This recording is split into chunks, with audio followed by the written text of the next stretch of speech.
Bonjour tout le monde, c'est Kevin Veil pour le Cercle du Clos. Alors, il n'y aura pas que moi dans cette vidéo, on va être trois protagonistes. Mais en intro, j'aurais quand même recontextualisé un petit peu les choses par rapport aux dernières actions. Nous avons commencé une action qui s'appelle ML Laser, hashtag ML Laser. On précisera lors du live qui se passera vendredi prochain euh, les raisons pour lesquelles on a déclenché cette opération et ce qu'elle signifie. Ça, c'est la première chose. Seconde chose, concernant maintenant notre position par rapport à l'élection présidentielle, nous continuerons de soutenir l'UPR à ceci près, sauf si l'UPR amenait à voter soit Zemmour, soit Nicolas Dupont-Aignan. À ce moment-là, ça ne veut pas dire qu'on leur pourrira la gueule parce que c'est pas le but non plus de notre orga, mais tout du moins, l'alliance, tout du moins dans un premier temps, serait caduque. Ça, c'est évident qu'on ne va pas suivre parce que Nicolas Dupont-Aignan est avant tout un libéral et on n'a pas envie d'avoir un Brexit comment dire, à la Boris Johnson. Pas parce que l'Angleterre a pas repris sa liberté, mais tout simplement parce que l'Angleterre est restée libérale. Et en fait, ça correspond exactement à l'image de l'Angleterre actuelle. Ils n'ont jamais eu un fort parti communiste, ils n'ont jamais eu de fort parti de gauche. Donc ça ne nous satisferait pas. Si nous choisissons l'UPR, c'est parce que, comme vous pouvez le voir dans nos anciennes vidéos, leur programme reste quand même assez proche d'une vision radicale socialiste d'avant la Première Guerre et toujours axé vers le gaullisme du point de vue du reste. Déjà, pour la partie présidentielle, c'est déjà précisé. Maintenant, on a reçu des réactions par rapport au hashtag ML Laser. Soit des gens qui t'abasourdissent en disant c'est qui, c'est rigolo, etc. Ok, on n'est pas des rigolos. On essaye de faire réagir, en fait. On prend des causes qui sont absolument justes et puis on balance. Après, j'ai vu qui c'est qui vraiment critiquait l'opération ML Laser. Euh, c'est essentiellement des gens, bizarrement, alors là, c'est presque drôle, c'est essentiellement des gens qui se portent à gauche. Mais l'opération ML Laser est purement de gauche économique et sociale, en fait. Donc, comment vous pouvez critiquer l'opération ML Laser tout en ne passant pas pour des droitards extrêmes? Si c'est le soutien que l'on donne par rapport à la dénazification de l'Ukraine, bah écoutez, c'est presque drôle. C'est presque super amusant, en fait. Vous dites que on a essayé de discuter avec des royalistes, on essaie de discuter avec des souverainistes, et on est des super fachos à croire que ceci,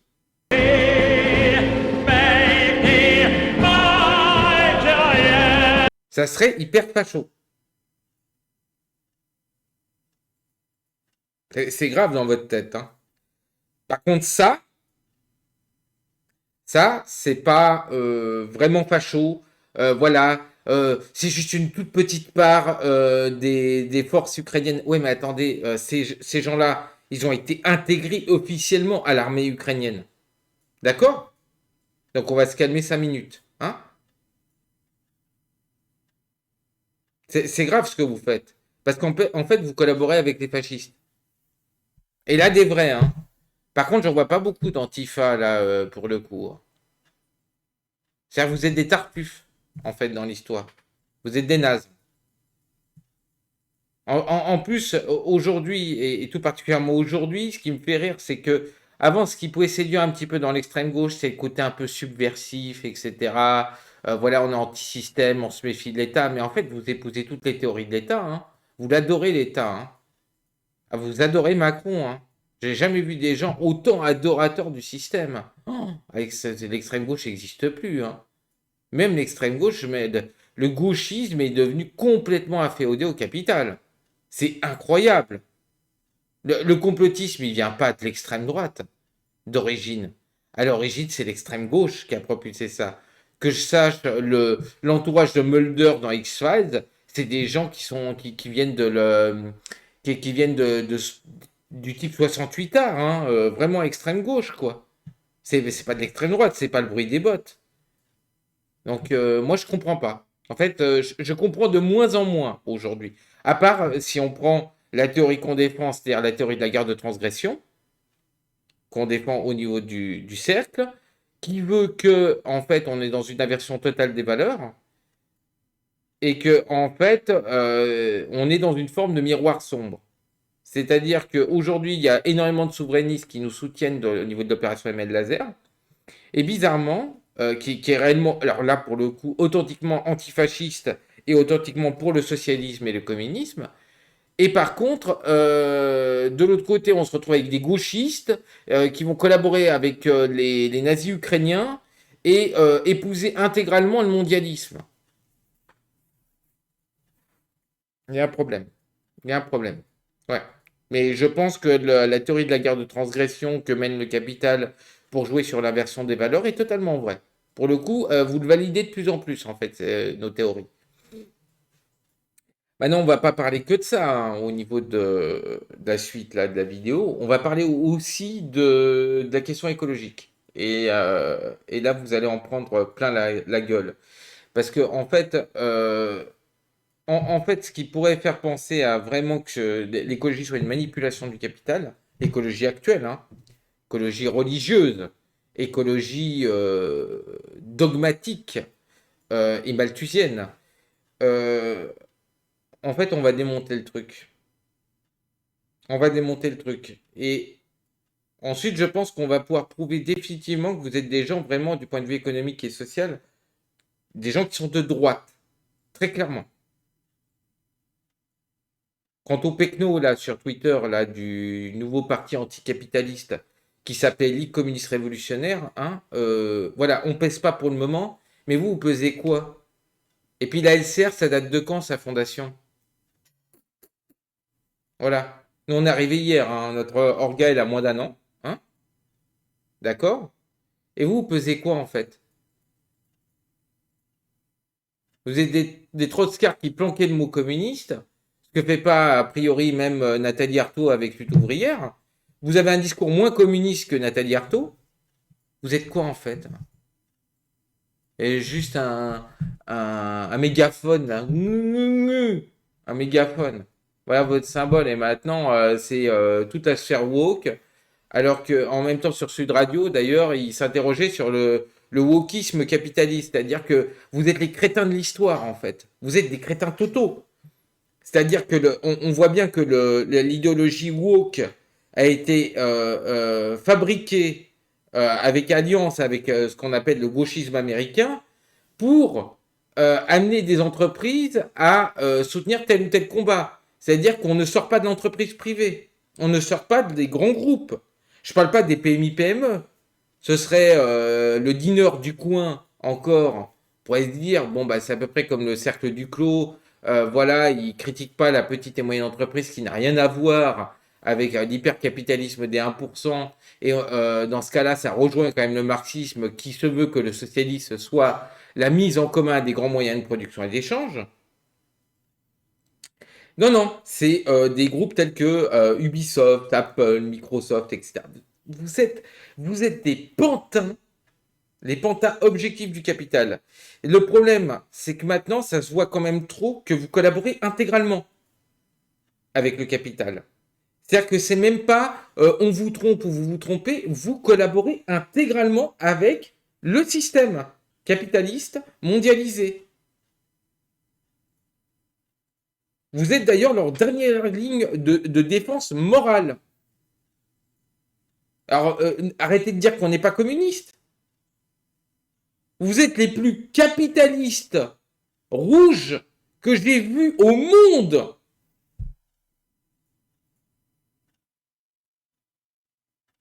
En tout cas, on va discuter de la suite dans la prochaine partie de la vidéo. À tout de suite. Bienvenue dans cette seconde partie de vidéo du cercle du clos. Par rapport à quoi? Eh bien, tout simplement par rapport à l'intro qui a été faite précédemment. Mais avant tout, on voulait quand même répondre à une question, hein. Un petit peu à la Drôme économie, là ce sera Drôme marxiste économie. Nous avons Jeanne Gauchis qui nous a posé la question, le cercle d'Orio, est-ce que vous voulez pas m'accueillir sur votre canal pour que je puisse vous troller un peu? Eh ben non Jeanne, tu ne peux pas accéder à un canal si fasciste et qui a juste essayé de discuter un petit peu avec les royalistes et les souverainistes. Tu as raison, Ubisoft n'est pas une grande entreprise, c'est une république des conseils. Et Jeff Bezos, tout simplement, c'est Karl Marx, en plus honnête et en plus efficace. Voilà. Euh, Passer cette note d'humour, on va parler de quoi? On va parler déjà, première partie, un petit peu de l'Ukraine. On forcera tout avec la question de ML Laser dans le live que vous consulterez vendredi. Là, on sera en direct. Bon, on va débroussailler un peu les choses. Alors déjà, on va se poser sur l'Ukraine. Donc, en fait, le cercle du clos serait hyper fasciste. On veut pas nous voir parce que on aurait parlé avec des royalistes. Il y aurait certaines personnes qui auraient théorisé sur le royco-communisme. Mais par contre, les nazis ukrainiens, ça passe. Et après tout, c'est qu'une petite fraction. Donc, je vais laisser la parole à Lambda en premier. Voilà. Pour dire ce qu'il pense de la partie ukrainienne. Alors moi, je voudrais commencer par une anecdote personnelle, une anecdote familiale. Mon père a été résistant, il s'est battu contre la Das Reich, la division SS Das Reich, la deuxième Panzer SS. J'avais un cousin assez éloigné, mais que j'ai évidemment jamais connu, parce que je suis né après son décès, qui a été pendu par la Das Reich à Tulle, dans le cadre des pendaisons de Tulle. Alors, quand je vois l'insigne du bataillon Azov, qui est jamais que l'insigne de la Das Reich vu dans un miroir, ben, je suis désolé, mais quand j'entends le locataire, espérons-le, le plus provisoire possible de l'Élysée, prétendre qu'il n'y a pas de nazis en Ukraine, que c'est pas vrai, que c'est un mensonge, que c'est de la propagande, eh bien, je dois dire que je suis assez en colère et qu'en ce qui me concerne, jamais, et je dis bien jamais, je ne soutiendrai une cause qui accepte de voisiner avec ces gens-là. Les nazis, pour moi, ce n'est pas une opinion, c'est un crime. Et un crime qui mérite la peine de mort. Alors, Alors, petite question. Pourquoi comment les gauchistes peuvent être assez confusionnistes pour confondre royalisme et fascisme? c'est à moi que tu poses la question. Oui, oui. Oui, oui. Alors, je crois qu'il y a plusieurs choses. D'abord, il regarde trop la question espagnole. Et il est vrai que la monarchie espagnole s'est compromise de manière abominable avec le fascisme franquiste et ses alliés. En France, ça n'a pas été comme ça que l'histoire s'est déroulée. D'abord, la dernière monarchie française, elle se termine en 1848 avec l'insurrection qui chasse Louis-Philippe d'Orléans. Louis-Philippe d'Orléans qui avait commencé son règne avec le commentaire suivant: le règne des banquiers arrive. Donc c'est vrai qu'il y a eu un certain amalgame entre, et particulièrement au XIXe siècle, entre les monarchies d'Europe, qui étaient très nombreuses, et le capitalisme. Mais, nous, quand on discute avec les royalistes, on discute sur un plan très clair. On ne parle pas de monarchie. Et ça mérite d'être quand même un petit peu expliqué. La monarchie, au sens littéral du terme, en traduisant ce qu'est le mot, c'est le gouvernement d'un seul, mono-archie. C'est pas du tout ce que nous accepterions, en aucun cas. La royauté, c'est autre chose. On met un type ou une femme d'ailleurs, ça peut être une reine aussi, qui est représentatif, qui incarne en quelque sorte la nation, etc. Bon, c'est une super structure. C'est pas quelque chose de fondamental. Alors la royauté est née sous le féodalisme, elle a continué sous le capitalisme. Hein, la notion de royauté, il y a des tas de pays très près de nous, hein, géographiquement, qui n'ont L'Angleterre. pas de roi. Donc tout ça, c'est du confusionnisme total. Il n'y a pas d'identification ni avec le capitalisme, et encore moins avec le fascisme, dans le principe d'avoir un roi plutôt qu'un monarque républicain qui décide de tout et ce qu'on dit comme un petit dictateur comme celui qu'on encaisse aujourd'hui. Alors, Olivier, est-ce que tu as des choses à dire par rapport à l'Ukraine? Ukraine, bon, déjà, si les médias occidentaux disent quelque chose, il faut plutôt chercher ailleurs la vérité pour se faire un point de vue. qui est le cas, puisque si on reprend depuis le début, on voit que les Occidentaux, en gros, ont foutu la merde en Ukraine en 2014. Oui, tu parles de la partie donc qui a un rapport avec le Donbass, où on avait déjà vu qu'il y avait des agressions de toute façon de l'Ukraine au niveau du Donbass. Bizarrement, à cette époque, les gauchistes d'ailleurs soutenaient le Donbass, ce qui est un peu extraordinaire. Oui, et à l'époque, on n'a pas voulu euh, accueillir les Ukrainiens en France. Sont passés complètement inaperçus quand ils se sont fait bombarder par leur propre gouvernement. Je crois que l'Occident, en fait, s'en battait même les couilles. Donc, Évidemment. Regarde aux Yéménites, tout le monde s'en fout, hein. mais par contre, alors là, par contre, si tu as le malheur aujourd'hui de dire, attendez, la Russie, peut-être qu'il y avait d'autres motifs qui ont pu provoquer l'invasion, etc. Alors là, tu es un facho. Par contre, en contradiction d'ailleurs avec leur logiciel premier. Par contre, si tu fréquentes ici en France des gens qui seraient de l'Action française, mais pas du tout dans le carcan nazi et qui sont anti-bénédictistes, alors là, t'es un facho, t'es un espèce de nazi. On dirait que Louis XIV, c'est l'antre du nazisme, en fait. Oui, de toute façon, pour un gauchiste, il n'y a que les Français qui ne peuvent pas défendre leur nation. Oui, c'est quelque part. Oui, ça c'est un très bon diagnostic. Et ça, en plus, bah écoute, à moins que tu aies un autre mot, je voudrais en rebondir avec Revanchiste, hein. La vidéo que tu as passée sur le canal est très amusante. Les sous-titres sont falsifiés, mais ça révélait quand même quelque chose. On la mettra, la vidéo en description. Est-ce que tu pourrais la décrire un tout petit peu, cette vidéo, sur ce qu'on appelle le syndrome du larbin? En fait, c'est un professeur d'université politique chinoise. On lui fait dire un peu n'importe quoi, mais ils l'ont surnommé Mélenchon juste à titre humoristique. Mais en gros, ça explique comment ça se fait que les Français ils votent pour Macron, qui a toute une oligarchie de milliardaires qui nous fusent, qui est un Robin, un Robin des Bois à l'envers, et que tu as des foulards rouges qui sont dans la rue en train de défendre Macron alors qu'ils de défendre la suppression de l'USF alors qu'ils sont parfois même pas imposables. Et donc l'explication que trouve le professeur chinois, c'est que les Français sont quand même vachement cons. Oui, c'était en plus c'est génial parce que en fait la personne part de la macroéconomie, hein, de la macroéconomie et ensuite regarde toutes les sphères et il atterrit sur la sphère financière et il dit mais les Français sont capables d'aller défendre même la finance alors qu'elle est détruite totalement.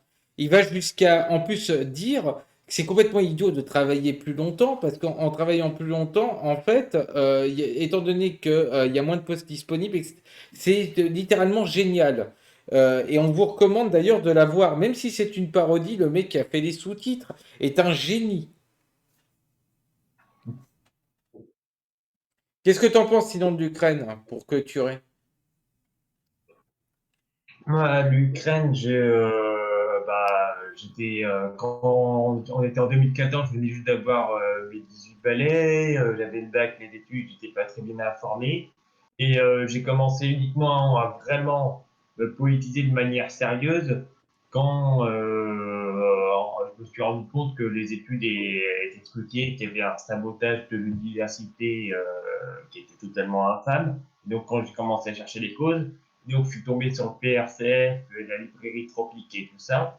À l'époque où j'étais encore au PRCF et que les ententes avec la librairie Tropique étaient encore plus cordiales, les gars de la librairie Tropique avaient invité une gentille dame de l'essence du temps, qui est un mouvement communiste russe assez particulier, et avec beaucoup de trucs. On n'en parlera pas en détail ici. Et il faut savoir ils sont intervenus sur le Donbass. Et je suis allé personnellement voir ce que faisait l'essence du temps. En plus, je suis tombé très amoureux du mouvement puisque pendant la réforme des retraites, il y avait la librairie Tropique qui a rediffusé le combat justement de laissant du temps contre la propre réforme des retraites russes. Et je suis tombé sur une vidéo qui répertoriait presque toutes les actions qu'ils avaient fait en Ukraine. Et j'ai commencé à voir tout ce qu'il y avait, les bombardements de civils, les enfants morts, tout ça. Et il parlait des bandéristes. Et c'est comme ça que j'ai compris ce qui se passait dans le Donbass vers 2018. D'accord. Et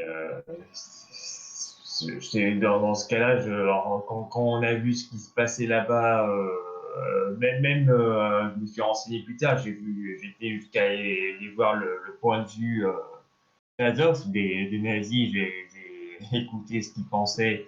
Et en fait, je suis tombé sur un truc, c'était les gars d'Azov, dans leur colonie militaire, ils faisaient une petite leçon politique aux enfants. En fait, ils leur inculquaient le récit national polonais. C'est-à-dire, sauf qu'ils remplaçaient le mot Pologne par Ukraine. Vous savez, l'Ukraine s'étendait de la mer Noire jusqu'à la mer Baltique, alors que c'était le Grand-Duché de Pologne.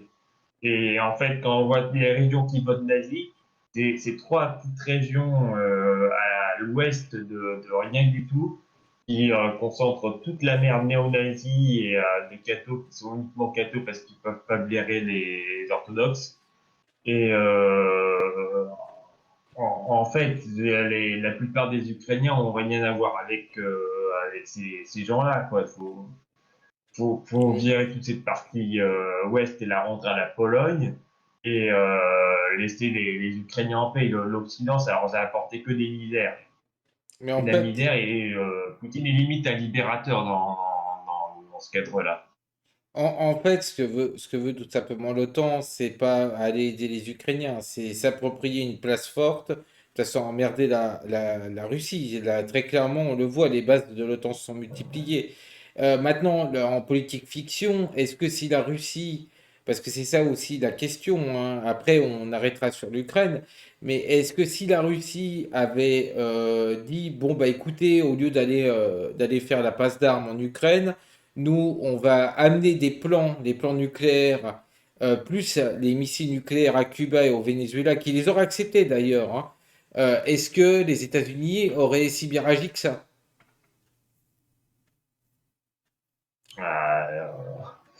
On a bien vu comment les États-Unis ont traité le Venezuela.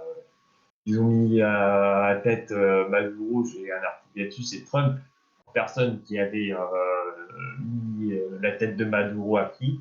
Et là, tu as un autre milliardaire à la con américain qui met la tête de Poutine. C'est à chaque fois le nouvel Hitler, hein. Non, non, mais ça arrive quand même dans un délire, hein. C'est-à-dire que tu as le mec de SpaceX là. Alors, moi, je vous dis, les gars, hein, si vous avez des actions chez SpaceX, hein, pour ce qui est des partis, des gens qui sont encore libéraux, qui croient encore à la bourse, retirez vos billes parce qu'un mec qui dit ouais, Poutine, je vais aller faire un octogone avec toi. euh, voilà, le mec, visiblement, il n'est pas sérieux, quoi. C'est mort. C'est mort. Évacuez tout. Bon, un Quand, petit mot quand même sur, si tu permets, sur la question de la différence entre le droit international et les réalités. Parce que Poutine, effectivement, en lançant les troupes russes à l'offensive, il viole le droit international. Il viole le droit international, à ma connaissance, c'est la première fois que, depuis que le droit international post-45 est en fonction, la première fois que la Russie le fait, hein. Oui. Les Américains, c'est 100, on peut même plus compter. Les interventions dans des pays souverains étrangers, le soutien à d'autres États, comme l'État d'Israël, sur des opérations dites préemptives, comme par exemple la destruction du réacteur nucléaire Osirak en Irak il y a quelques années de ça, qui avait été construit par les Français, hein, par nous. par les Israéliens, ils l'ont soutenu. Les interventions, les bombardements, et sans aucun ménagement pour les civils, hein, c'est le carpet bombing. Avec les B-52, on largue tout et tant pis où les crottes tombent. Pardon les familles, tout ça, comme disait le commandant Sylvestre, de très grande réputation. Et d'ailleurs, pour rebondir là-dessus, il faut savoir qu'il y avait quand même une partie de gens qui étaient gauchistes dans les Guignols et qui étaient cohérents du point de vue économique et social et du point de vue de leur rapport entre alliance et opposition à l'époque. C'est-à-dire qu'ils léchaient pas le cul des Américains. Sans aucun doute. Et c'est là qu'on peut rebondir en plus sur la question. Attends, c'est là qu'on peut rebondir en plus sur la question que j'ai introduit en introduction de vidéo. Voilà, je me répète, mais c'est pas grave. Sur la question des woke. Est-ce que la question du wokisme peut être expliquée par autre chose que ce qu'on appelle la guerre de transgression théorique dont je suis l'auteur à la base, qui a été renforcée par le cercle, hein, par les réflexions du cercle? Est-ce que c'est pas cette inversion des valeurs qui est en train d'opérer le capital qui fait que il y a permutation en fait des mouvements gauchistes qui étaient déjà pas sérieux de leur anticapitalisme à l'époque, mais qui là sont carrément traîtres intégraux et ça se voit. Qu'est-ce que vous en pensez? Bah moi, je pense que ça confirme beaucoup de choses là-dessus. Moi, j'adhère tout à fait à cette idée d'inversion des valeurs. À ceci près que je tiens quand même à préciser une chose, le capitalisme s'est réclamé des valeurs X, Y, Z, etc. tout au long de son existence. Il s'est servi de tout et de n'importe quoi. En réalité, il n'a pas d'autre valeur que les valeurs boursières. Hein. Exact. C'est Revanchiste? c'est un pragmatisme total sur ce plan-là. Ok. Revanchiste? Ou Baptiste, carrément? Moi, sur le droit international, c'est pas juste les wokistes, c'est qu'on a une conception du droit international qui est complètement dépassée, qui avait été conçue par les pacifistes français qui voulaient se constituer en international d'avant et après la Première Guerre mondiale. Non Et mais cette notion de pacifisme, elle est totalement biaisé et complètement dépassé ah, déjà par attends, il n'y les a pas événements que. de la Seconde Guerre mondiale qui l'ont démonté. Je suis désolé, Et je suis troisièmement, désolé par de les te contredire. interventions et les alliances diverses. Attendez, non, non, non, non, non, non, attends. Déjà, bon, bah là, ça va être Baptiste qui va s'exprimer, mais je vais quand même te dire un truc, Baptiste, une toute petite critique par rapport à ce que tu as dit. Les ultra-pacifistes de la Seconde Guerre, c'était Maurras. C'était Maurras qui disait non, non, faut Oui, pas réagir. Donc sur ça, ça a été repris par l'extrême droite. C'était donc la sur gauche et ça a ça, été repris par l'extrême droite dans les années 30. ok, bon, mais il y a aussi quelque chose à noter, c'est qu'aujourd'hui, quand même, les billes ont changé, théorie de développement spiralé de Marx, c'est-à-dire C'est que ce tu que je retrouves un suis en train point. d'expliquer. Non, non, mais ce que j'essaie de pointer du doigt là pour le coup, c'est que quand même, il y a d'un côté un faux danger dit fasciste en France, sachant que le pire qui pourrait arriver, ce serait Delescun et Delescun ne pèse rien, et mettre en parallèle, bizarrement, là il y a des nazis, on a vraiment confirmation, les retraites au flambeau, il y a tout, et tu as ces mêmes antifas gauchistes qui prennent parti pour l'Ukraine.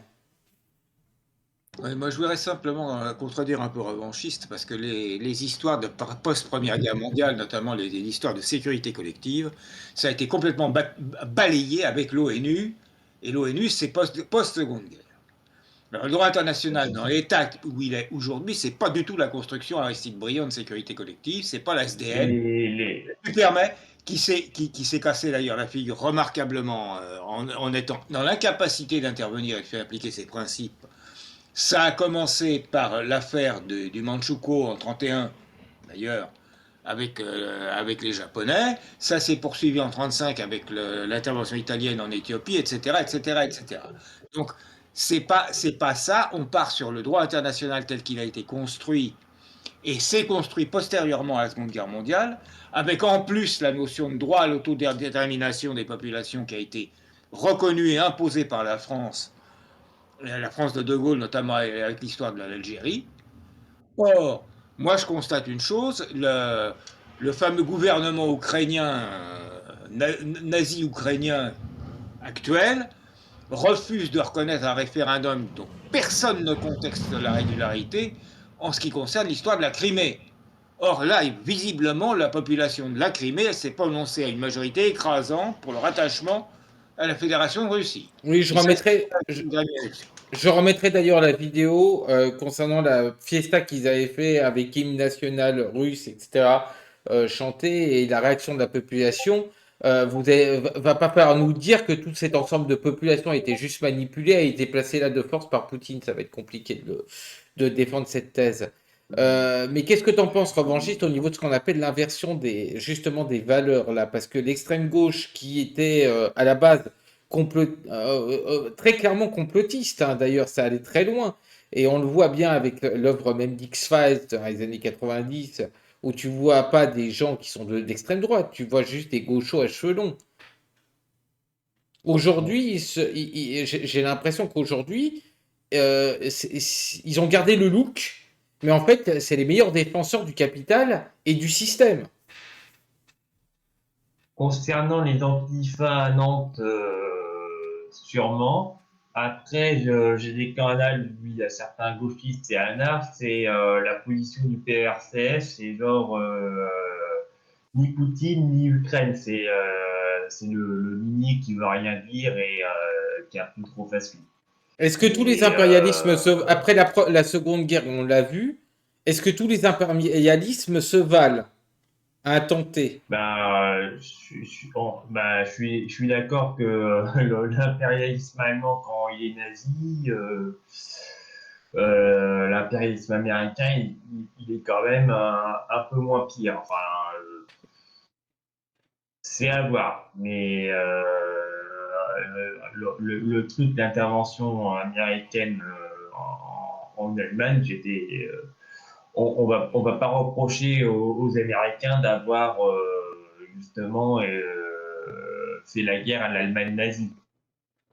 Qu'est-ce Alors, que tu en penses? généralement dans les jeux vidéo, tout ça dans Call of Duty, c'est le mode de base, c'est le nazi zombie. Qu'est-ce que tu en Ça penses? veut dire que c'est un geste moral, c'est carrément un geste moral. Ouais. Qu'est-ce que tu en penses, Olivier, de l'inversion des valeurs en France, que ce soit révélé par ce conflit ou par d'autres choses dans l'histoire politique récente? Ça serait intéressant de savoir à quel moment ça s'est inversé, pourquoi, euh, qui est derrière peut-être. Parce En que fait, il y a une chose que je remarque quand même. Tu parlais des histoires de woke. Mhm. On dit que c'est de la French Theory. French Theory, oui. C'est vrai que ce sont j'ouvre les guillemets, philosophes, fermez les guillemets, français, qui sont à l'origine de ce genre d'élucubration. Mais je remarque que l'impact politique de ces élucubrations, elle ne commence pas avec ces gens-là. Elle commence après un détour par-delà l'Atlantique. Et c'est cette espèce de fascination qui existait déjà chez les gauchistes en 68, quand ils nous parlaient de Marcuse, quand ils regardaient ce qui se passait avec les gauchistes américains. Mhm. Une espèce de fascination pour ce pays qui est le pays de loin, aujourd'hui, le plus pourri, le plus capitaliste qu'on puisse trouver, sur tous les plans. Et on voit ils n'arrivent pas à se décoller de ça. Puis il y a un truc qui est marrant, c'est que quand c'est des Noirs ou des Arabes, c'est-à-dire la question Black Lives Matter, par contre, Russian Lives Matter, pas du tout, quoi, là, pour le coup. Le pas d'amalgame, il fonctionne pas pour les Russes. Ils ont aussi Hmm. ouais.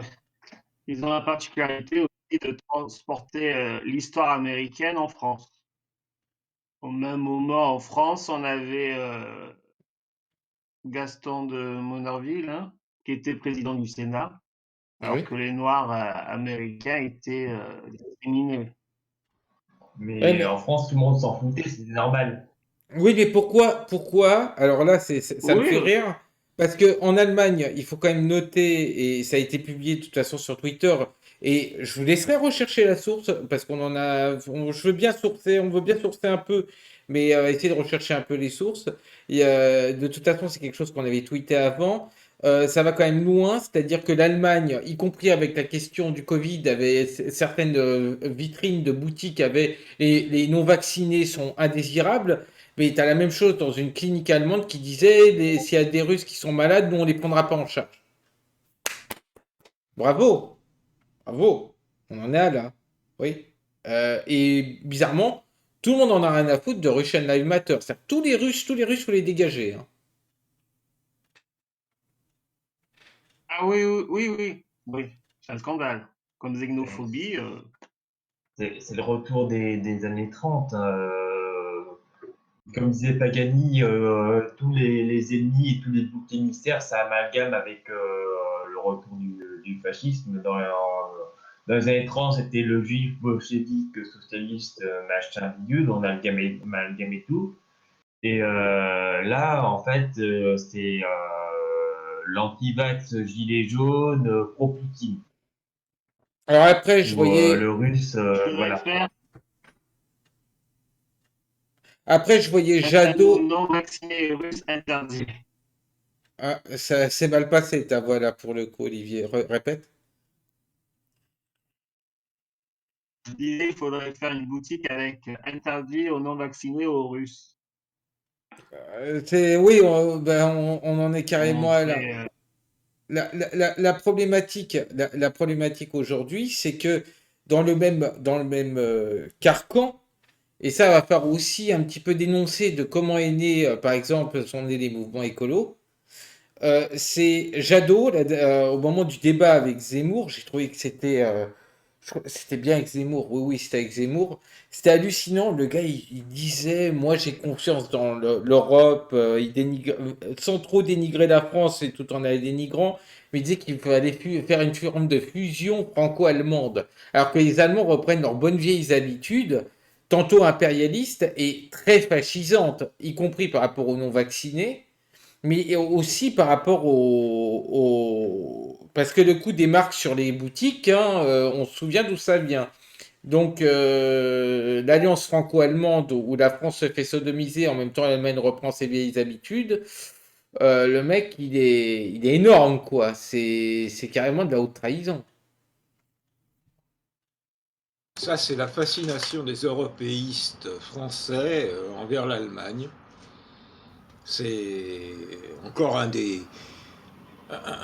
défauts absolument fantastiques de ces gens qui ne sont pas foutus de comprendre que bah, la France, elle a une culture, et une vieille culture, une culture bien plus ancienne, et une existence d'ailleurs bien plus ancienne que l'Allemagne, en tant que nation.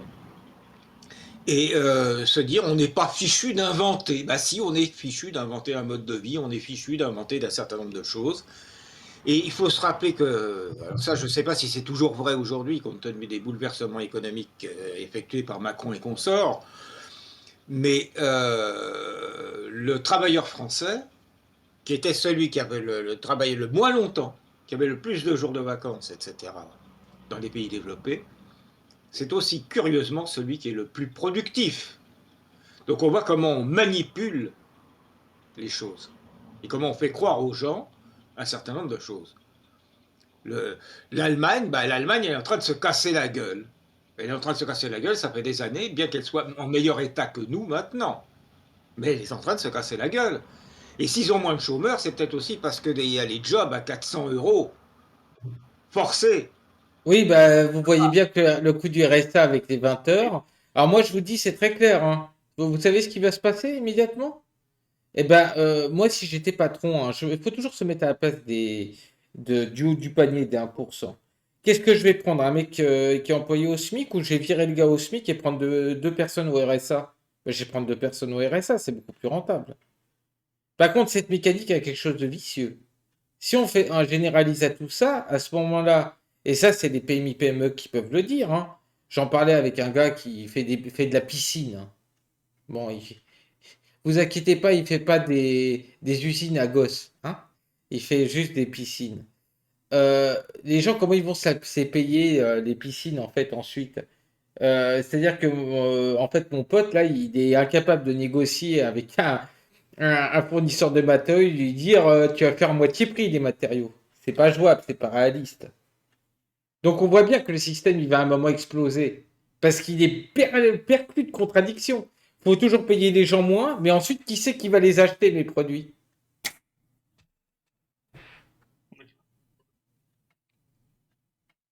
Et là, on va pouvoir rebondir sur un énième chapitre. Attendez, je vais faire un petit truc, hein, même si là, on voit juste mon fauteuil, hein.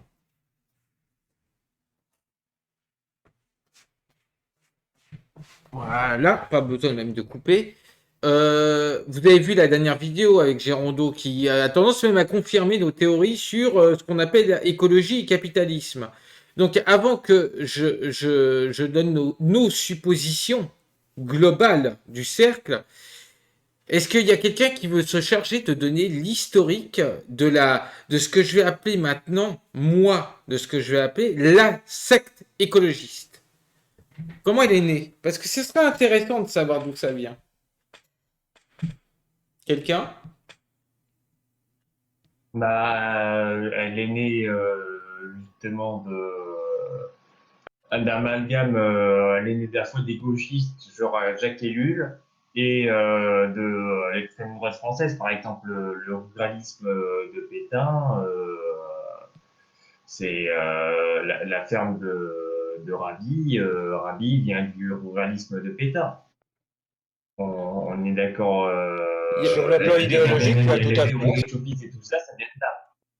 Sur le plan idéologique, tu as tout à fait raison. Maintenant, moi, j'ai vu naître le mouvement actuel, si tu veux. Oui. Et là, je pourrais peut-être être un peu plus détaillé que ça. Alors, on commence donc toujours la même chose, toujours le même repère. Le repère, c'est 68.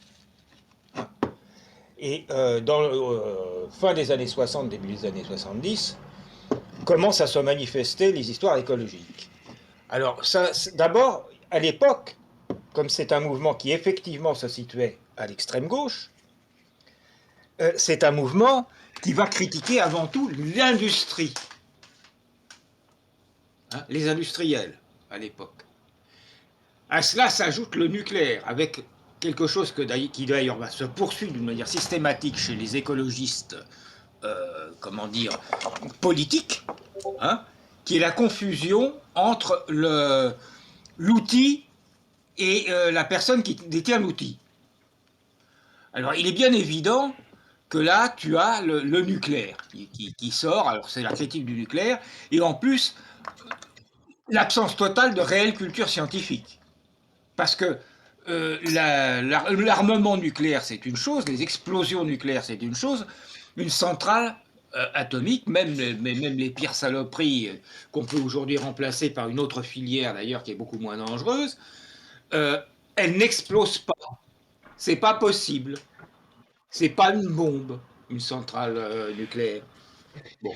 Donc la négation de la science, la confusion de l'outil et de celui qui l'utilise, ça c'est la base de leur raisonnement.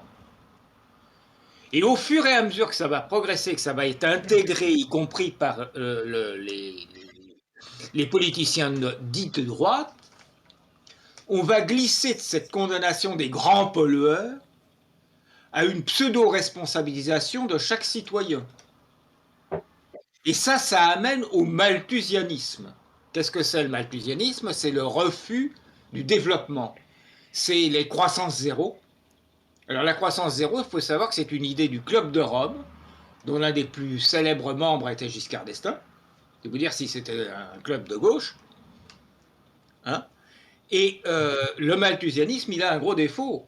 C'est qu'il condamne le socialisme et de toute façon, il condamne le communisme. Puisque le communisme a pour but d'aller jusqu'à la prise au tas, donc un développement de la production qui permet de couvrir tous les besoins. Si on ne peut pas progresser, on ne peut pas y arriver. Donc, le capitalisme est dans ce cas-là indépassable. Alors ça, c'est l'une des formulations qu'on donne pour expliquer que l'écologie, en fait, rend service totalement au capitalisme. Mais il y en a plusieurs autres que je vais définir maintenant, si vous le voulez bien. La deuxième, c'est de permettre à ce qu'il n'y ait pas de concurrence de pays émergents. C'est-à-dire que, en fait, ça peut légitimer deux choses. ces pays émergents ne doivent pas utiliser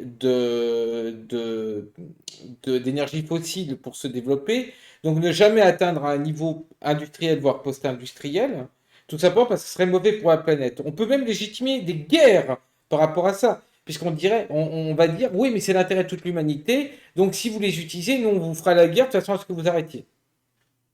Ça, c'est la seconde chose. La troisième chose, c'est de pouvoir vous compter l'énergie plus chère. Bah oui, puisqu'on en manque et que ça pollue, eh ben, il va falloir que vous limitiez votre consommation d'énergie, voire en dessous de ce qui est le nécessaire et le suffisant pour chaque personne. Donc en fait, tout ça, c'est des gains pour les grandes industries pétrolières. Voilà pourquoi elles collaborent d'ailleurs avec le mouvement Greta Thunberg, Extinction Rebellion, etc. Et puis, il y a aussi une autre chose hein, que, bien évidemment, Lambda a cité, c'est la question d'un passage au socialisme rendu dans ce cas-là impossible, puis au communisme rendu encore plus impossible. Est-ce que, revanchiste, tu veux en parler de cette question, par exemple, de... Et puis, il y a aussi le fait qu'ils ont créé tout un capitalisme écologique. C'est-à-dire que ces énergies intermittentes, parce que c'est des énergies intermittentes, au moment où il n'y a pas de soleil, pas de vent, ça marche pas, ça ne fonctionne pas. Mais ça rapporte une blinde d'argent pour des énergies qui ne résoudront jamais le problème. Revanchiste? Oui. Bah, et c'est toute la question du développement capitalisme durable et ça va encore plus loin puisqu'on peut carrément le justifier l'esclavage. Oui. Genre, parce que il faut vraiment développer le secteur agricole écologique, tout ci, tout ça, et hop, woofing. Moi, j'ai envie d'aller aux États-Unis et d'ouvrir, par exemple, une chaîne de woofing dans le coton pour faire du coton bio. Et je prendrais uniquement des pauvres racisés qui sont défavorisés par l'embauche dans la plantation. Je les mettrais bien dans le sud. Et on me dira, vous m'en direz des nouvelles et on verra ce que c'est. Les gens, ils comprendront enfin ce que c'est le woofing. Ça s'écrit woof, comme en anglais, W2O et INFING. Et vous restez à regarder ça, ça veut dire qu'on c'est une religion qui est complètement dingue, ça veut dire tout, tout est possible. Il y a pas juste les trucs logiques dedans. Et par exemple, il n'y a pas juste les énergies, il n'y a pas juste le développement. C'est-à-dire que ça peut vraiment partir en couille où il justifier jusqu'à une dictature écologique. Qui est un mot qui a été utilisé par Mélenchon. Rappel. Oui, oui. Je crois que c'est déjà fait en partie.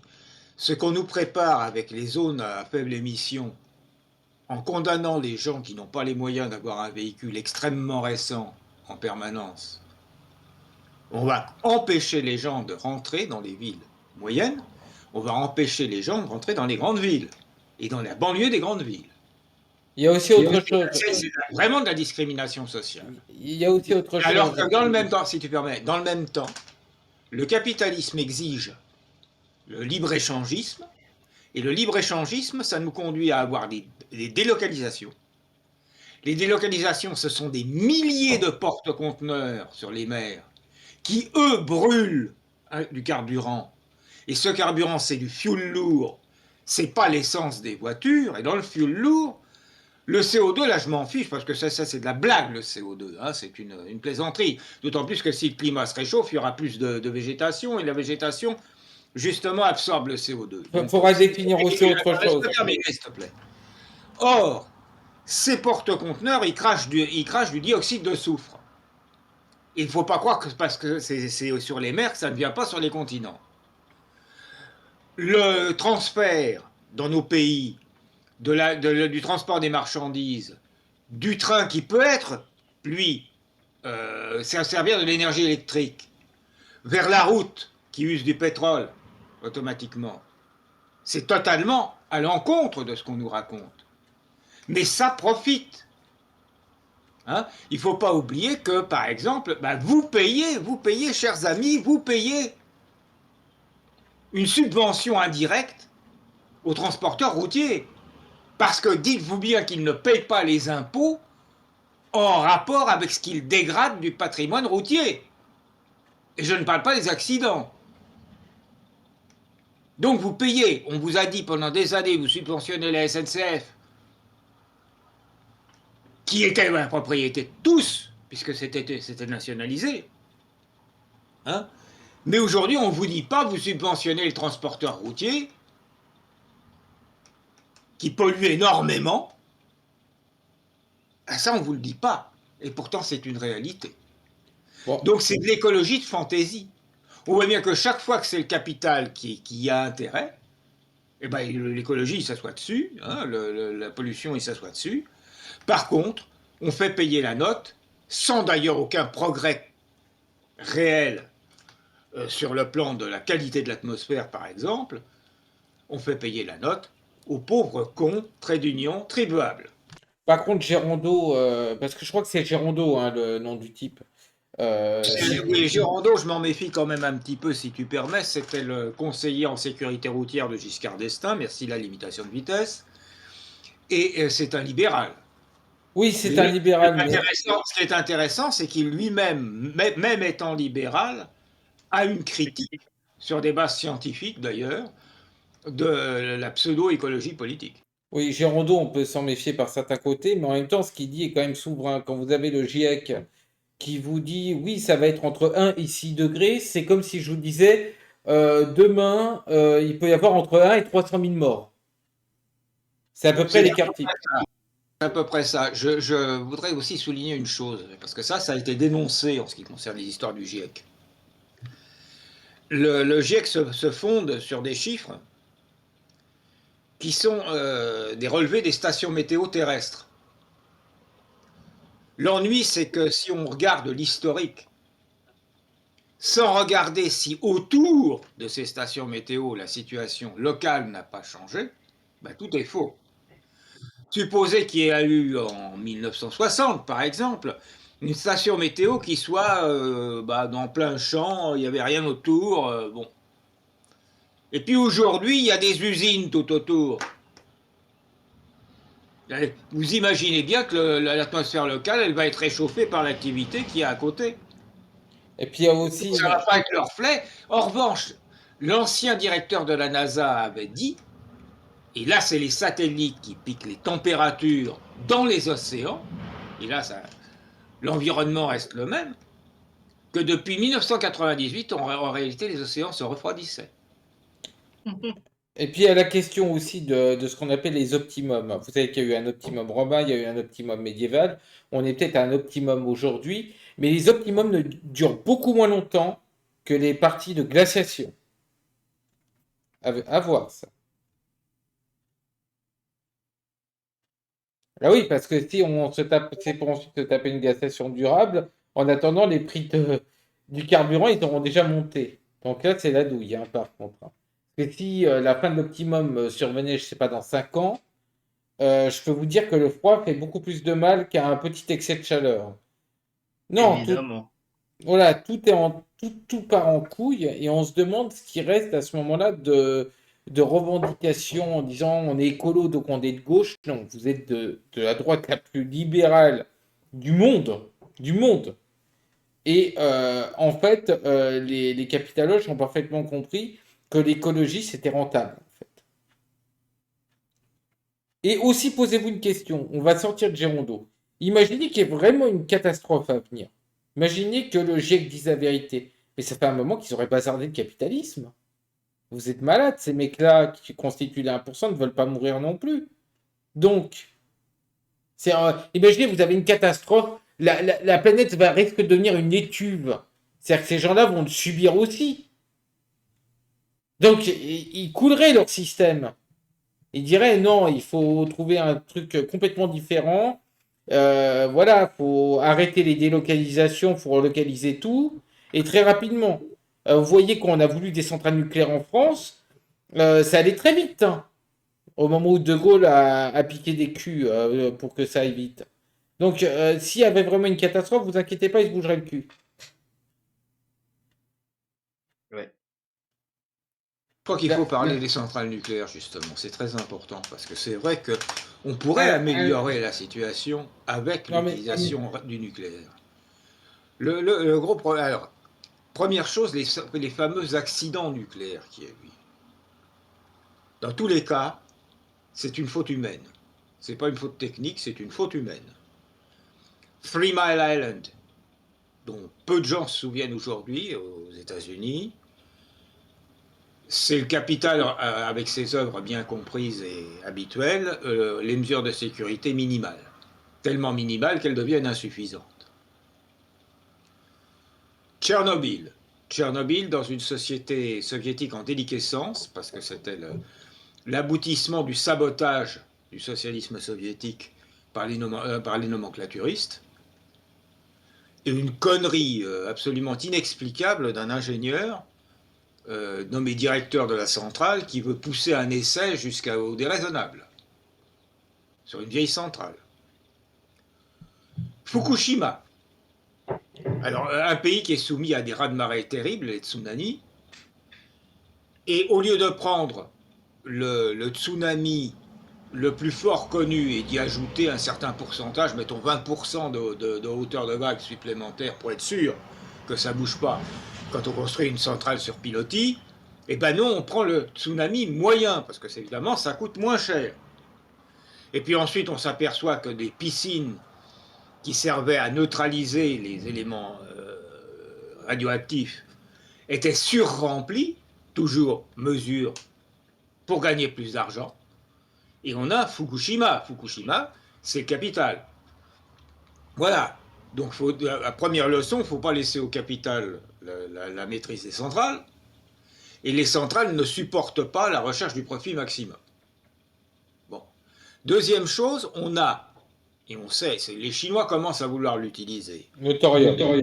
On sait faire avec ce qu'on appelle la filière thorium ou un sel fondu, qui n'utilise pas d'eau à haute pression. Donc, s'il y a une fuite, elle est détectée par les détecteurs de radioactivité, mais elle ne se répand pas, contrairement à ce qui peut se passer dans une centrale qui est sous À eau pression. pressurisée. À eau pressurisée.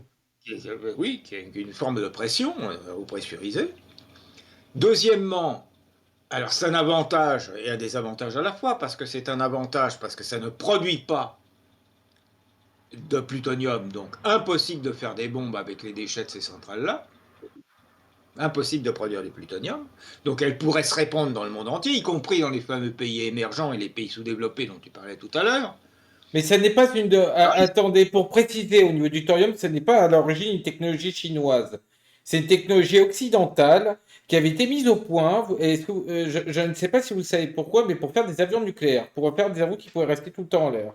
Ça a été abandonné. Ça a été abandonné au profit des ICBM qui ont suivi après en se disant de toute façon, ce sera mieux avec les ICBM.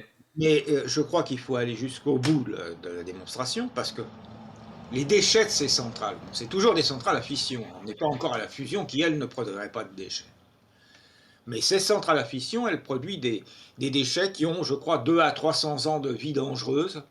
Alors ça c'est quelque chose qu'on a lu. Après, il faut avoir confirmation. On ne veut pas non plus donner de fausses informations. Apparemment, et si tel est le cas, mais moi je l'ai lu dans plusieurs sources, donc je suppose quand même que c'est sérieux.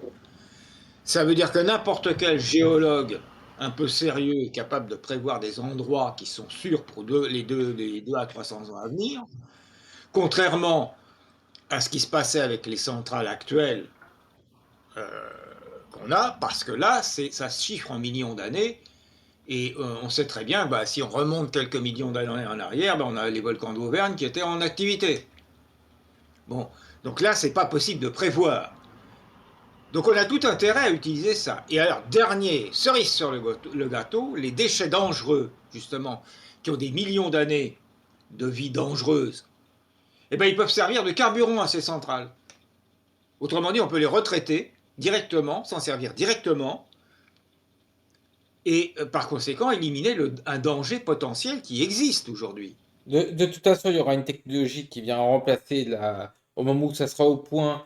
Et il y aurait des raisons, mais on ne les exposera pas dans cette vidéo parce que c'est trop expérimental. Pourquoi le capital bloque à fond la science, en fait. Et qu'on a de fait que peu de progrès depuis les années 70, hein. Entre 1905 et 1955, avions à toile et avions à réaction. Aujourd'hui, entre le 1970 et aujourd'hui, il n'y a pas grand-chose. Euh, mais si on regarde des choses de façon objective, de toute façon, l'avenir, c'est la fusion nucléaire.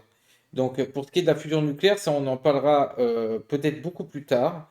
Mais de toute façon, le cycle thorium n'est pas amené à durer des lustres et des lustres. Mais c'est déjà beaucoup mieux que le système à fission actuel à eau pressurisée.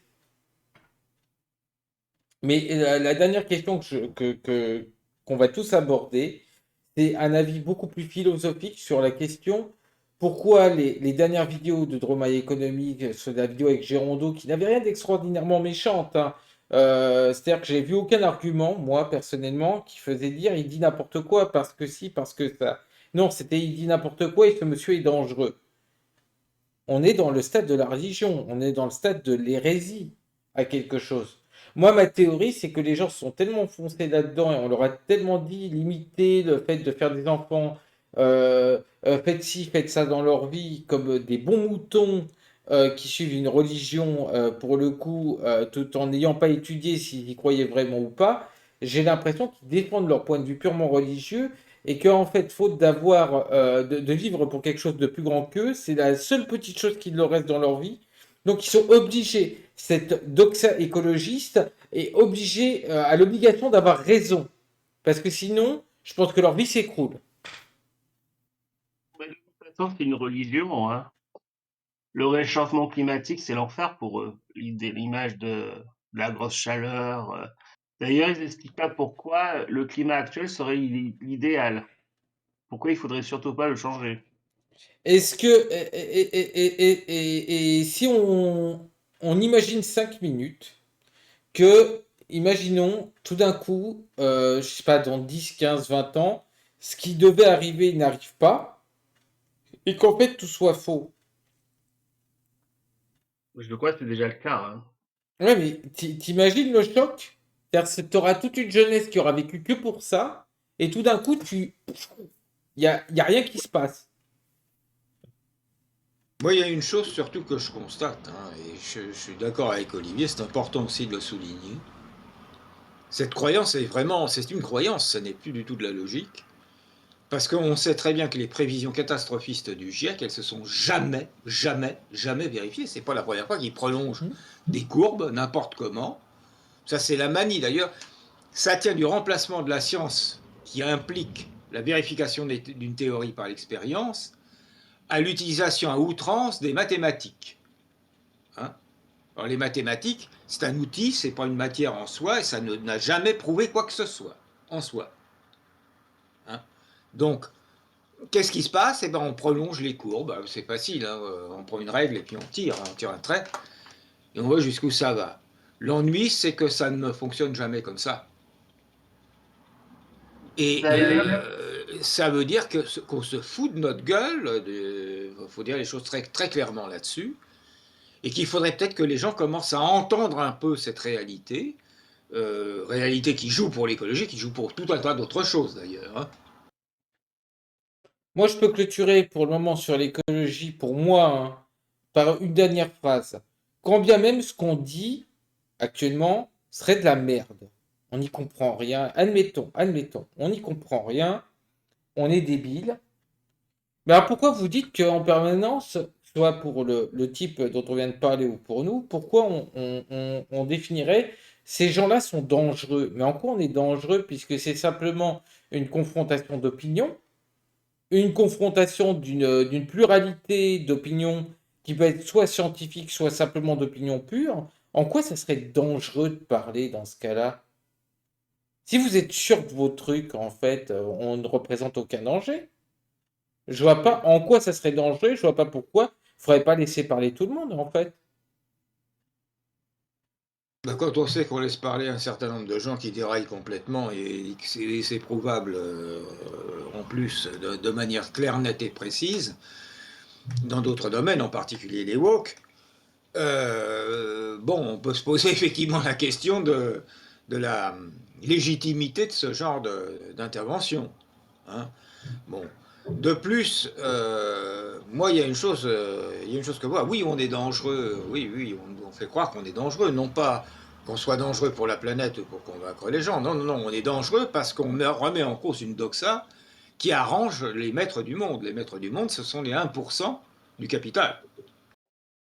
Les derniers qu'on définissait comme dangereux, moi, j'avais un petit peu parcouru ça concernant ce qu'on appelle les scientifiques critiqués par l'Église. Il y a eu des conneries faites par l'Église, hein. On ne le remet absolument pas en cause. Euh, mais justement, les derniers qu'on a qualifiés comme dangereux, qui refusaient de suivre le consensus, ça date de gens qui prétendaient soit que la Terre tournait autour du Soleil, soit les gens qui prétendaient que le sang circulait dans le corps humain. Oui, Non, ça c'est non, très important parce que là, je voudrais souligner ça, je m'arrête après. Le consensus scientifique, ça ne vaut rien comme preuve.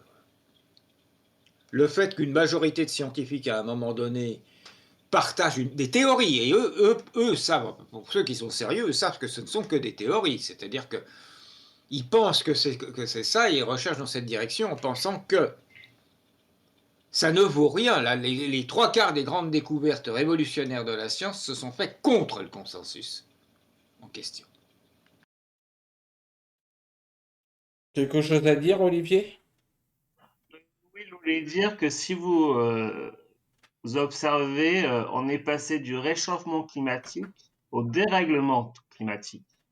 Ce n'est pas pareil, puisque ça C'est peut être vrai. déréglé au refroidissement. Donc, ils ne sont même pas sûrs de leur coût. Revanchiste? Ou Baptiste plutôt? Pareil. Quelque chose, puisque t'es dans l'hégélo-marxisme un petit peu, bah là c'est pour t'embêter un peu, Non, mais et attends, je parlais du point de vue c'est ce que je disais philosophique. tout à l'heure, le seul truc qu'il y aurait à rajouter, ce serait le truc de la mère Gaïa.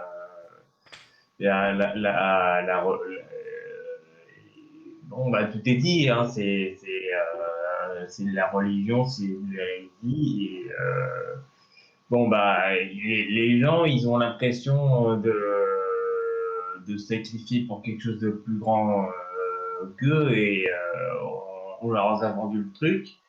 Et même si c'est ultra pessimiste, même si on leur dit on va tous crever, tout ça avec l'effondrisme et tout ça, ça reste une religion. Et je comprends pourquoi des gens font la connerie de ne pas avoir d'enfants. Tout ça, si les conneries réchauffistes ou escrovistes sont vraies, bah, pourquoi pas. Mais, on a beaucoup de preuves que tout ça est organisé. Par exemple, Lambda parlait de Three Miles Island. Et il y avait un gars de Three Miles Island qui s'y connaissait et qui expliquait en quoi le coup à la centrale de Three Miles Island avait été planifié. Ça a été fait exprès de mettre la sécurité ultra basse parce que il y avait, vous vous souvenez, juste avant Three Miles Island, il y avait, comment il s'appelle le film le théorème chinois où la centrale qui s'enfoncerait, qui passerait par le milieu de la Terre et qui sortirait à un film totalement délirant, quoi. Ça veut dire que Le syndrome chinois. aujourd'hui, ça serait tellement kitsch, puisqu'on est plus à ce niveau-là, même si on est encore plus anti-nucléaire qu'à l'époque. Je veux dire, il faudra sortir ce film-là pour montrer que voilà, l'anti-nucléaire est une opposition totalement contrôlée. Parce que en fait, dans ce film-là, on dit oui, le gouvernement cache le fait qu'une centrale pourrait être ramassée. Oh, putain, j'arrive pas à le dire de manière sérieuse tellement c'est kitsch. Le moyen de la Terre pour arriver en Chine. Cela dit, une petite chose, on parlait de religion.